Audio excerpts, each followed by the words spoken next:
This is Don't Get Me Started. This is a conversation about advertising. And here is your host, freelance creative director and creative circus department head, Dan Balser. Yes, welcome back to another episode of the podcast. I'm switching into my radio voice on WDAN Radio, New York City. New York City, we are in room 1907 at a Midtown high-rise hotel because I think Erin just wanted to get out of the office. Actually, I think there wasn't a room that would be quiet. So this is relatively quiet. We are sitting catty corner on a bed. You know what I'm going to do right now, listeners? I'm going to take the picture that you will see if you go to balserville.com, which is the homepage for the website. I'm sorry, the web homepage for the podcast. You can see pictures of all the guests from the rooms where we record the show. I don't know if people know that, because if you're listening to it on the podcast app, if you go to balserville.com, there's pictures of everybody in there. And you'll hear this one. Right, did you hear that? So that was me taking the picture that's on there. I'm not even going to do outtakes. So it was just the one. So Erin is joining me she works at Mission. She took I believe the F train up here to see me today, and she has been out of school a very short time. And people ask, like, well, why are you doing a podcast with somebody who is relatively doesn't know anything? Well, because she knows things that maybe listeners like you, if you're a young person or a student trying to navigate life or figure out your first or second steps, has been there. She graduated from the Creative Circus just 2 years ago. When she was at University of Georgia, she worked music variety writer. What is that? That was like a side thing. It's something. Yeah, I was a magazine journalism major. So okay, so that's cool. I mean, that was useless, a magazine? But cool. No, that was a newspaper, and I was I wrote for the music. I was like a music beat writer. Mm-hmm. So I went to concerts. But do you know music? You into music? Yeah. Yeah. Do I know music? What's your favorite genre of music? Like indie rock or folk rock. Okay.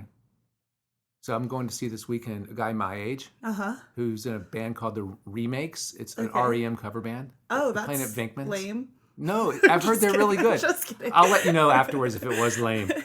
She was an intern at Fitzco in Atlanta for a short time. She worked at Berlin Cameron. What is Night Agency? That's where I came. Okay, so let's figure out how to get into this. So Night Agency, I had never heard of it either. But a CD saw my book, was like, do you like Berlin Cameron? I was like, no. And so a CD reached out to me, and she was like, I sent your book to this woman named Carrie Keenan. Carrie Keenan reached out to me, was like, what are you doing right now? Do you want to come work at this small place called Night that I work at? I had never heard of Carrie Keenan. I looked her up, and she's like a fucking advertising badass. Yeah, so I was like, what? So I went in and interviewed with her, and she was like, yeah, I'd like to offer you a position here. Wasn't sure, never heard of it. And like, I mean, like, everybody's like, you should chase the people, not the name, but that's hard to do when you've literally never heard of the place. Right. It's just hard to like let go of that like little piece of your ego that's like, no, go somewhere that everybody's jealous of. Well, yeah, but I mean, like, we do the work that people are jealous of, or working for people that have been there. So talk about the... Wait, there's more to that story. Yeah, go, good.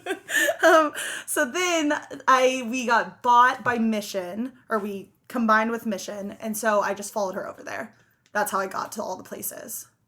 Oh, so you never really moved, you just kind of went with her. Yeah, exactly. Yeah. And Mission is based in London, right? Yeah. I don't know why I did that. Yeah, it's very casual slipping. Just casually slip it in there.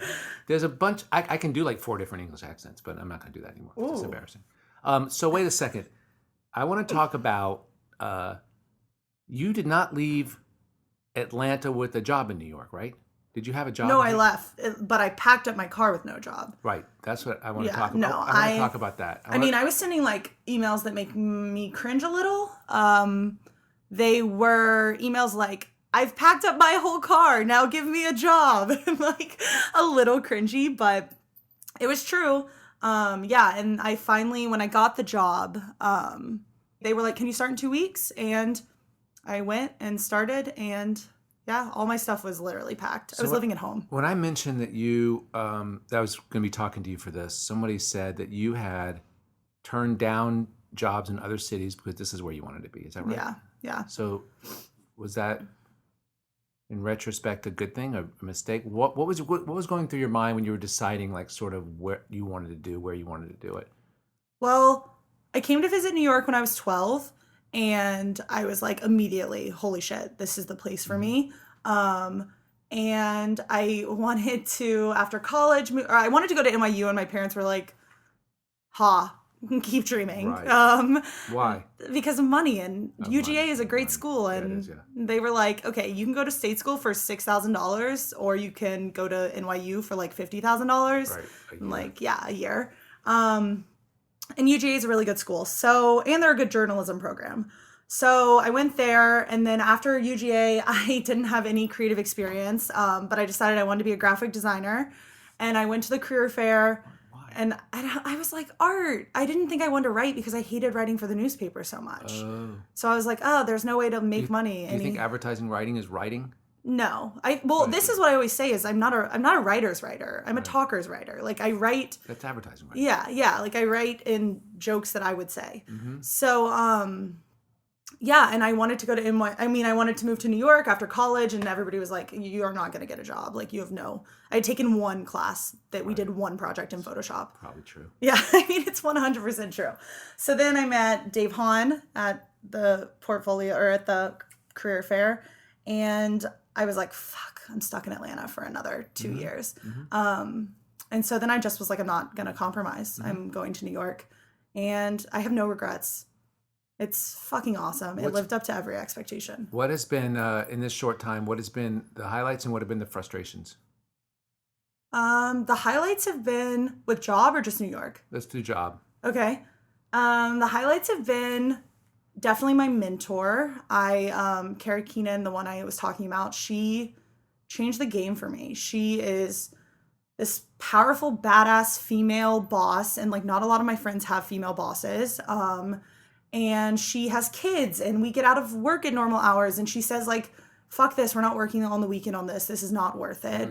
But she's like super powerful, commands a room. And so where did she come from besides Y&R? You mentioned that she worked with Dave Canning, worked for her. But... Yeah, so she's worked at Y&R. She was the CCO of Deutsch. Okay.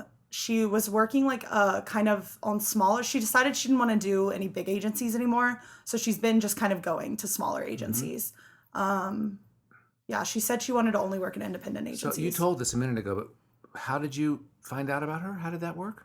So a CD at Barton sent my name over to her. I literally got cold emailed by her, and I was like, who the... Because you had sent your stuff to Barton. Yeah, and I remembered in my head, the story is that she sent me this email that was just like, hey, Erin, are you available to work at night or like work at freelance? And it was all lowercase, and it was like super informal. And I recently went and looked back at it, and that was not the case. It was like, hey, Erin, I'm Carrie Keenan. Like, it was like a much more formal email than I remembered. Isn't that weird? Yeah, it's really weird. Because I've been telling people, like, not lying. I just was so convinced. I was like, oh, lowercase. And like, it was so chill. That is so weird. It's so funny you say that because I'm a little older. And I'll remember things really distinctly. Yeah. And then I'll find them, and I was wrong. Yeah. And there's a lot of stuff, everything from like old songs to like letters and magazines and articles and stuff. And I go back and read it. I'm like, that is not at all how my memory has synthesized it or it's really weird. Rearranged it. Yeah. The brain is a really weird thing. Yeah. So that's pretty cool. So what has been, I know you're nervous about saying things are going to get us in trouble. Mm-hmm. What have been frustrations? I think that I've really just realized that I don't necessarily love advertising. I love a good idea. I can be down on advertising, and if I feel like me and my partner have come up with a good idea, I'm back in. I'm like, and I've realized that it's just not, advertising like sucks sometimes. You have clients and disorganized agencies and hard people to work with and bosses that don't like you and whatever it is.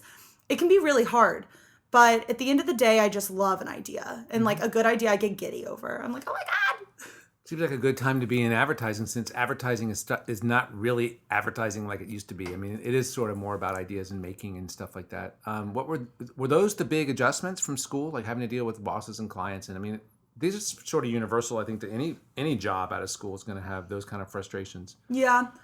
Well, in school, it was like at Creative Circus, I was like so advertising on the brain. Checked Adweek every day, was constantly looking at campaigns, and I'm just not like that anymore. I feel kind of like I get my advertising fill at the work. Right. At work. I totally stopped caring about advertising like that when I got a job in advertising. Yeah, it's weird. It's And like you think it's not going to happen. Right. There are two kinds of people in the business. Well, there's lots of kinds of people, but there are at least two. Two of the kinds of people in advertising are the people who stay on top of that stuff and care about awards or whatever. And then there's people that are just so busy. The majority of people I've ever known in advertising are just too busy to look across the street or care about what anybody else is doing other than your friends from school. Yeah. Yeah, of course. That's always exciting. Yeah, so that was an adjustment just in how my like priorities like realigned. I also like have more interest now. I like really have hobbies and You're growing up. Yeah, I'm a grown up these days. And so that's really different. It's also different because I mean every single person on the podcast, every single person at Forum, every single person period talks about this, but like Creative Circus is, and just ad school in general, I'm assuming, is so fucking fun because you're just making shit with your friends. Like, I crave that now. And I, like, come up, and it's just, like, I'm such an idea person. I'm 0% execution. Like, I need that other person being like, no, we're going to fucking execute this. Right. See, this is really good that you know that about yourself, too. Yeah, really I do. I should do more to change it. I don't, like, do enough to change it. Yeah. No, I'm not being sarcastic. I'm like, I guess you should. I guess it's good to know how to make stuff. Of course it is. Yeah. But I mean, you can have partners and you shouldn't force I don't know. That's an interesting thing. I think anytime people say I should, I always hear either like you feel like the world is telling you you should most of the time. Yeah. Or you feel like you really want to and aren't doing it. One of those is always the case. Yeah. Like for me, it's like with this I've often told this story about the podcast is the first time I've ever made anything that I wasn't asked to make where I didn't say, oh, I should. Oh, I should do a blog about it. Oh, I should I just said, I'm doing this. Yeah. Because I feel like if you say, as a creative person, you should never say I should. Yeah. You should always just do it or make it. But unless it's something like, oh, I have a friend who, every time I talk to him, he's like, yeah, I should probably be looking for another job now. It's like, well, why are you saying that? Because you think the world wants you to make more money or have a bigger title? Or do you feel like the world expects you to be able to make your own stuff? Kind of? Is that, or do you really feel like you want to but just haven't gotten around to it? I should be a vegan. I feel like it's time for me to just stop eating meat. Yeah, but it's like I have so many fucking ideas. Like just the other day, my Squarespace went to go renew. I had a website called Is It Humid Out? And every day I was just going to post a different picture of my hair. And humid. Yeah.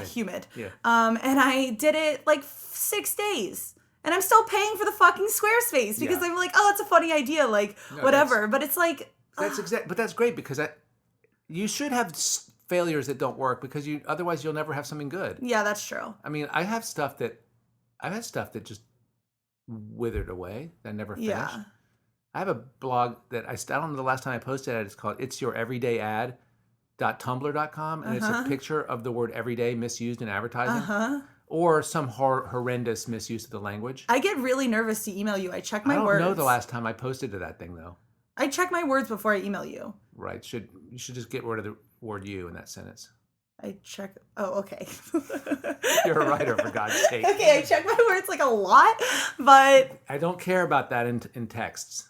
Okay, well. Right, send a text. It doesn't matter. Okay. My big typo in text is the word for, F-O-R. Always comes out F-I-R because they're right next to each other. And my thumb hits the wrong letter, and it doesn't. Oh, I thought you were going to be like because I text about fir trees a lot. It's exactly what my texts look like. They're full of fir trees because my thumb screws that. So I'm not hard on myself. I shouldn't be hard on anybody else. And I think some research about just people that care about other people's grammar are just dicks, and I'm sorry about that.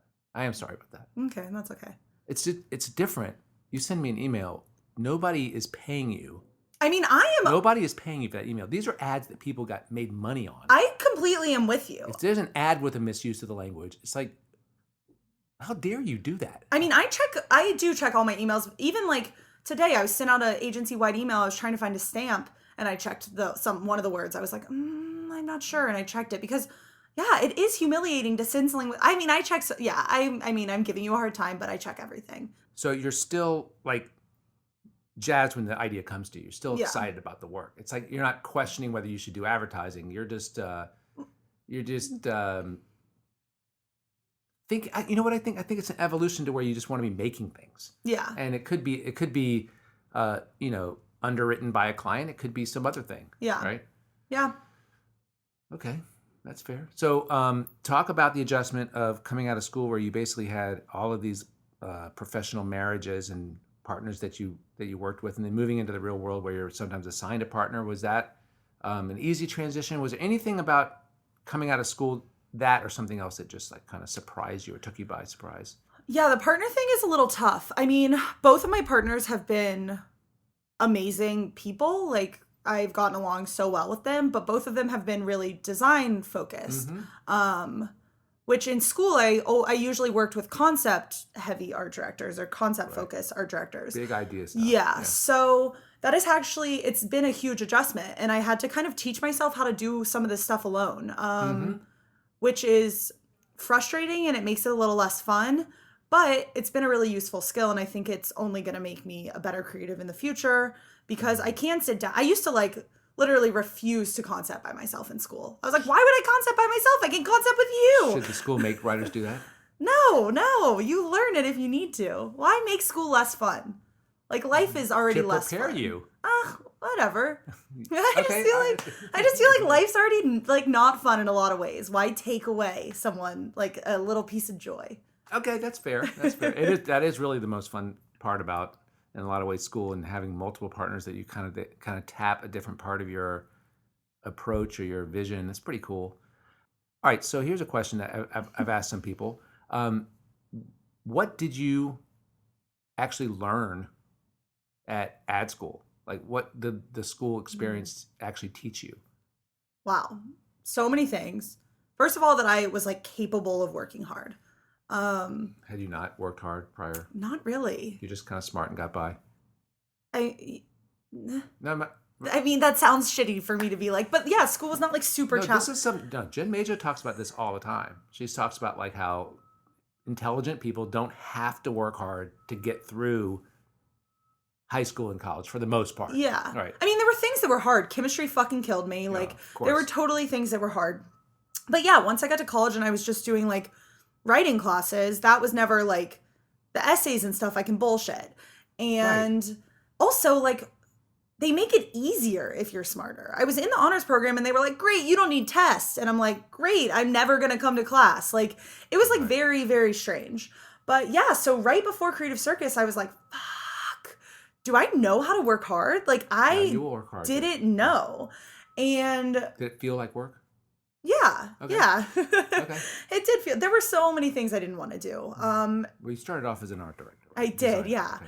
Yeah. And that was kind of the clue in that art direction wasn't for me because I was realizing I didn't want to do anything. Mm-hmm. I was like, I don't care about the finished product. Like, I just didn't care about so much of it. When did you start caring?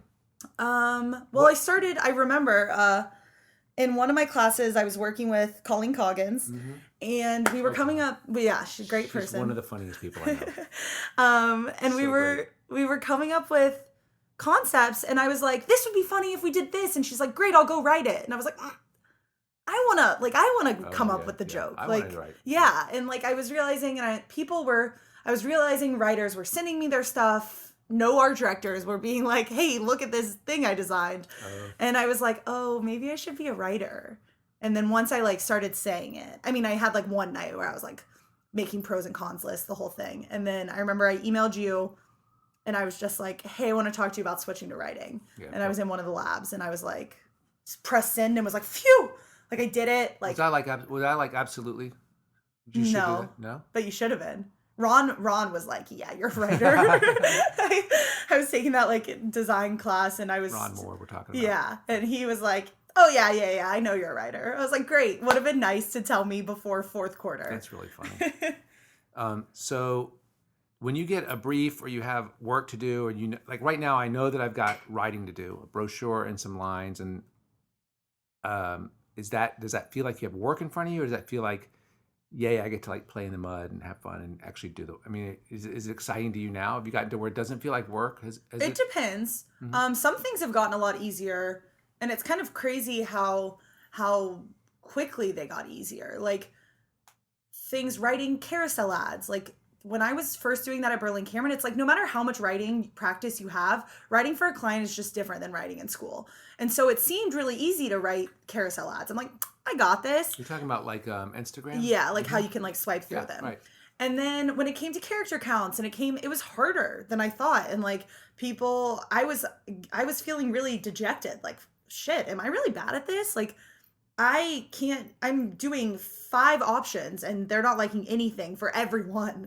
And now it's like, I had to write a carousel this morning and it's like, takes me no time. And I send some options and there's 3 options now. Like, great. So last night I saw Chris Vandercleed. You don't know him, but he's awesome. He's working at EP & Co. here in New York. And he said that, I said, so how's work? And he's like, it's great. I said, well, why? He said, it's just like school. He said, it's just like we just sit around and work and just like push each other and have fun. I love that. Yeah. So there's something out there that will be there for that environment. I think that one thing I didn't really realize, I guess it's no brainer, no shit, is just how different agency cultures and setups are, and like how you can be in an environment that can either sour you or frustrate you on the business when you could go across town and like, it's like, holy shit, how is this the same industry? Yeah. It's not, there's nothing about it that's the same other than maybe the thinking, but like the way the thinking gets there is really varied. And sometimes it takes working at a place to understand that difference. And I guess I'm talking about this for listeners to realize maybe that where you are, if you're not totally satisfied or fulfilled, it could very well be the place. Could very well be that. Yeah. And always make those humid hair day things just to scratch that itch, keep yourself busy. So, is there anything at this short juncture that you would go back and whisper in young Erin's ear the day you graduated from school? What do you wish you'd known right now, the day that you walked out of Creative Circus? I don't know I don't think I would tell myself anything. That's good. I try to like appreciate everything for what it is. And like, I left school I was like dealing with anxiety for the first time in my life. And like Berlin Cameron ended up not being my dream agency, but we got out at 6 every day and I could leave work and like, I could go walk around and it wasn't super high stress. So like my situation was just like, I guess I would maybe say to myself that like advertising, it's weird. It's like you get out of school to work in advertising, but I got out of school to like kind of figure out my shit. Like I had to like figure out how to deal with this anxiety and then like what that caused. And then like, it's weird. It's like when I got the job at night, it felt like that chapter was kind of done. And I was like, okay, like next chapter, like you're able to handle a little more. So I think that's really, really great. I think that I would say for the most part, students come out and think that like they've got to have it figured out and that this is it. And I think that I've talked about this a lot at school. I don't know if I talked about it on the podcast or not, that it's a different pace. It's a marathon pace. The arc of your narrative has always been measured in these little units up until you graduate from school. And now it's measured in like years and decades and these sort of eras of your career. And to have an attitude that like, you're building something piece by piece versus you have to move into a fully furnished home on day one. I don't know if that analogy made sense. Is really healthy, I think. And I think it's also insanely healthy to say, like, I am aware of and am dealing with like some psychological impediment or some psychological partner, really. Yeah. Someone that you live with is this psychological. My brain. Yeah, your brain is part of who you're going to be with for a long, long time. And there are triggers that you can, and I was talking about this literally an hour ago with my friend Todd, the friend that works at NBC, about how when an email comes into me with a deadline tomorrow, I still get that anxiety. Yeah. And I'm only now at my age starting to realize that like, yeah, but that's just the ping. Yeah. I can manage that ping now. It's in my court to say, well, I need a day. Right. Or I'm doing this right now and I'll get to it. And it's just important to know how you're going to react so you can know how to manage that reaction. Yeah, for sure. And it's not something wrong with you any more than your height or your eye color. It's just how you have to, if you're tall, you have to duck. Yeah. Yeah. I mean, first of all, mental health has like become such a passion of mine based on this year. Let's change this to a mental health podcast because I'm so in. Like, I just think it's like so everybody fucking deals with it, and it's just like in whatever spectrum they do, and it just was really, it was really, really. I was antsy. I was like, get me out of this place. I don't like it. And now looking back, I'm like, not school, Berlin Cameron. And now looking back, I'm like, wait a minute, I couldn't have done that. I couldn't have worked at a Wyden and been going through what I was going through. I just wouldn't have been able to perform. Great point. And it ended up being the perfect timing for me to have this kind of job that was kind of a bummer, but that's okay.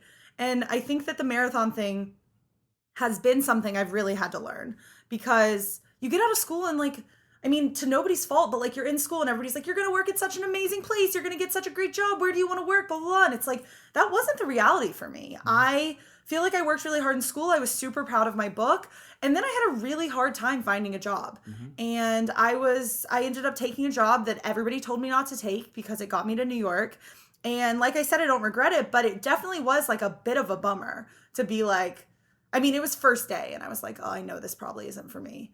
And so that's a bummer, but it really is such a, I mean, when you talk to people who have been in the industry for a while and they name like 15 agencies they've worked at and they're like, oh yeah, that one sucked or that was good and that one was bad for this reason and that one taught me this, you're just like, oh shit, like we're just so in this bubble of like all of our friends are working at these amazing agencies and holy shit, I can't compare and all of this, and that's just like so not, it doesn't matter. Right. Yeah, Mike Byrne talked about this. He's a founder at Anomaly and a good friend of the school and just an awesome dude. And he came and spoke at school like, I don't know, years ago.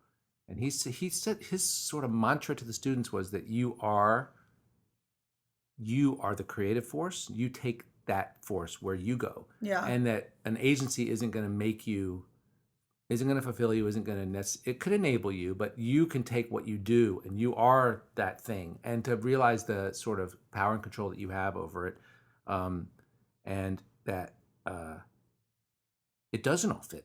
No, it often doesn't fit. I mean, I can't imagine the very few people I know have been at places for a long, long time. It's really, really, really rare. Yeah, I think that it's also that kind of fits into the same thing of just like when you're interviewing an agency, when they're interviewing you, you're also interviewing them.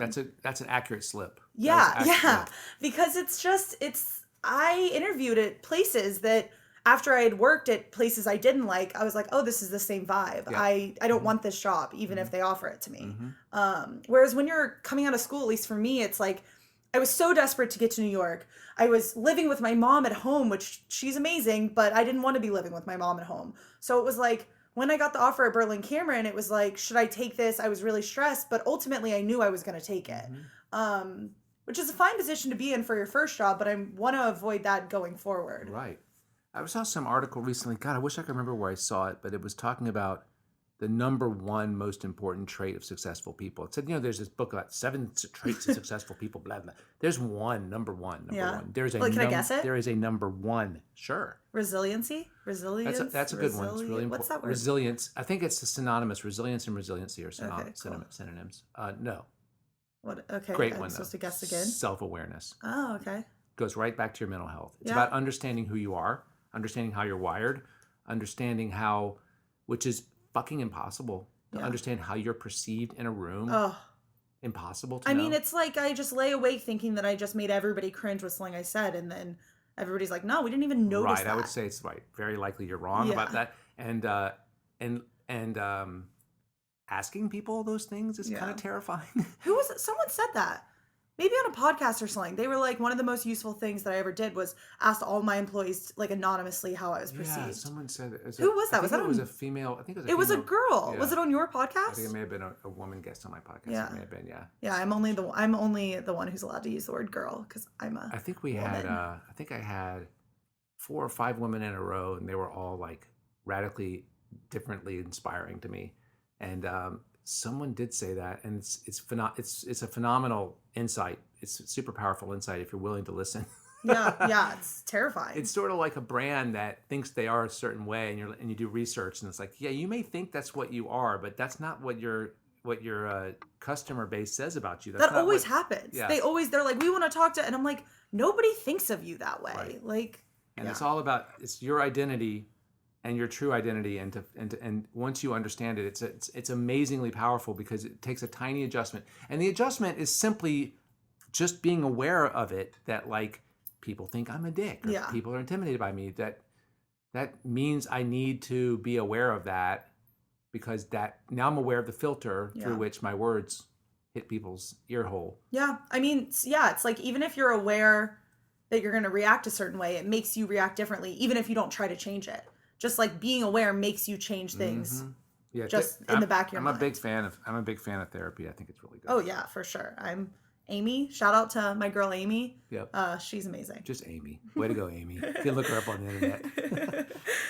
Yeah, I went to I don't think I've ever disclosed this publicly, but when I was in New York, when I was in New York, I saw a therapist for something. I don't even remember what the initial visit was, and she's like, "Yeah, you've got some unresolved anger." No. She said, "I'd like to put you in a group. Are you willing to go to a group?" I'm like, "I don't know what that is, but you're the doctor prescribing that, so sure, I'll go to this thing every Wednesday morning at 8 a.m." And it was interesting when I look back at it, because for probably a couple of years, I would go to that and not do my work. I'd go in there and I would kind of like listen to people talk about their issues. And at the same time, every Tuesday night, I couldn't sleep because I was scared of what I was going to learn. So I don't think it's an easy thing for people to do. I don't think it's a comfortable moment to say, what do you think of me? Like, how am I being, because it's going to come back. And it's gonna be a shock, but it's unbelievably valuable. Yeah, like I'm sure if I were to ask everybody that, I would be shocked in the good way. Like, whoa, you think that nice thing about me? But also shocked in a terrible way. Like, oh shit, like that you caught on to that. Because I am like aware of most of my flaws. I mean, probably not most of them. I feel like that's somebody's gonna like be like, no, you're not, Erin. Right. But I am aware of my flaws. So sometimes it's like, I know that I talk a lot about myself, so I try to like be aware of that and stuff. You think there's a cost to that? Like there's a downside? To what? Talking about myself a lot? Oh yeah, for sure. I don't want to be the girl. It makes people uncomfortable or something? No, I just. Because I worry that it makes people uncomfortable when I do it. I mean, more than that, I care so much about people. I never want it to come off that I don't. And with my friends, it's like I'm going through stuff right now and I'm texting them all the time about my shit, and then I'm like, oh wait, my friend had a date yesterday. I forgot to ask her about it. Like that kind of stuff bums me out. I don't want to be that person who's just caught up in my. You're not, because you care about it. I mean, you're not, because you're talking about it. Yeah. I mean, self-awareness. You just are aware that you didn't say something to them. That's like, I'm not sure that most people would even have. You know what I'm saying? So whatever. Don't be so hard on yourself. So where do you ultimately see yourself creatively and professionally fulfilled? Like what's your dream do you visualize sort of what you're going for? Yeah, I do. I made a list recently that was like things that I need at an agency and then things that I want in an agency. And the things that I need are like supportive staff. Like I want to feel valued there. That's really important. Yeah, I don't want to just be a cog in the machine. Absolutely. I want to work with people I respect. I don't want to be the smartest person in the room. Not that I feel like that now, but no, I got it. I just want to be like, whoa, holy shit, how'd they think of that? Yeah, it's great. I want to, and then like those are some needs. I want to work with nice people, but some like perfect agency places. I'd love if there were dogs. Like those things are like so not like a deal breaker, but they're nice. And it's like I want a partner who's conceptual, and I want a partner that I trust, and I want I want a mentor. I mean, really Carrie she's like changed how I will be in the future. That's awesome. Yeah, it's really cool. Great. Yeah. So great. Okay, so all right, so totally changing the subject. What's been the most rewarding or exciting, fun part about living in the city? Okay, I could talk about this. Okay, first of all, New York City is my favorite place ever, as of now. The best place. Yeah, it's insane. It's like, I want to do anything I can find it. I wanted to take a jewelry class. I looked it up. There was one 4 minutes from my apartment. I took a jewelry class for 10 weeks. Liked it, didn't love it. Liked that I could make stuff. It's just so not in my skill set of like, I broke blades. The jewelry blades are like really, really small. They're like wires and you can break them. And I broke like I went through all my packs. She was like, oh, wow, you're already done. I was like, I can't get them not to break. I'm just like moving way too fast. I was joined a skee ball team. I am now DJ. Skee ball? Yeah. SKEE ball? Yeah. Wow, that's cool. Yeah, it was really fun. I was really bad. Where the hell is skee ball? At a bar in drumroll, Brooklyn. Yeah. I right now. Is it like the new hipster billiards? Yeah, probably. And then I was looking at Instagram and I saw a girl tagged something called K-Piss. I was like, what's K-Piss? Looked it up. It's internet radio based out of a vintage RV in Bushwick. And I emailed the lady and I was like, I don't know how to DJ. We need to clarify, not DJ like Diplo DJ. Radio host, yeah, like a radio host. And she was like, yeah, come pick a time. So Wednesdays at 10 p.m. I DJ for an hour, but last night the people didn't show up, so I went until 12:30. I'm pretty tired. Yeah. But yeah, it's just like in Atlanta, you can't find a internet vintage radio station. When I lived here, I was I still am, but I was really into photography, and I was shooting film because I worked for Fujifilm, and I had all this professional film and really high quality stuff, and I wanted to go into darkroom, and there's a place you could rent dark rooms by the hour, and I went in there around. I guess it was around lunchtime one day, and I took a bunch of film negatives. I think I already had negatives processed, but so it's just enlargers, and you're making your own print. You're dodging and burning, and it's really cool stuff you can do in a dark room. And I was in there for like an hour.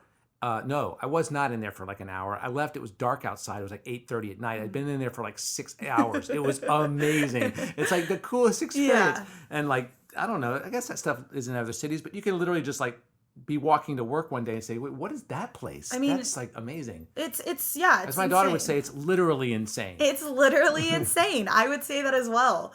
I go to concerts, bands I never thought I would see. Yeah, it's great. So easy. It's to do fun. I think if you live in New York City, you have to want to do things. Yeah. New York City isn't good if you're easily inconvenienced, right. if you don't like doing things. Right. This trip was not an awesome one for me because I spent most of my day in this room writing copy, but it's fine. I'll be back. So listeners, when you're here, you got to go hang out with Erin. Erin's around.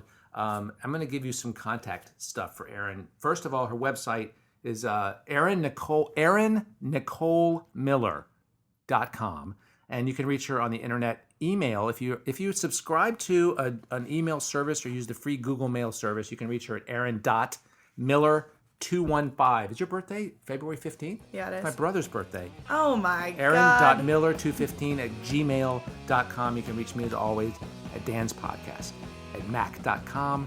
I'm also, maybe you didn't know that, Balserville.com has all the podcasts with pictures. You can stream episodes directly to your device from that website at Balserville.com. There's also a Facebook page. It's facebook.com/DGMS podcast. Here comes the voice. There's the voice back. Thank you so much for listening. Erin, thank you so much for your time. Thanks, Dan. Listeners, we'll see you in 2 weeks, give or take. Have a good one. Bye.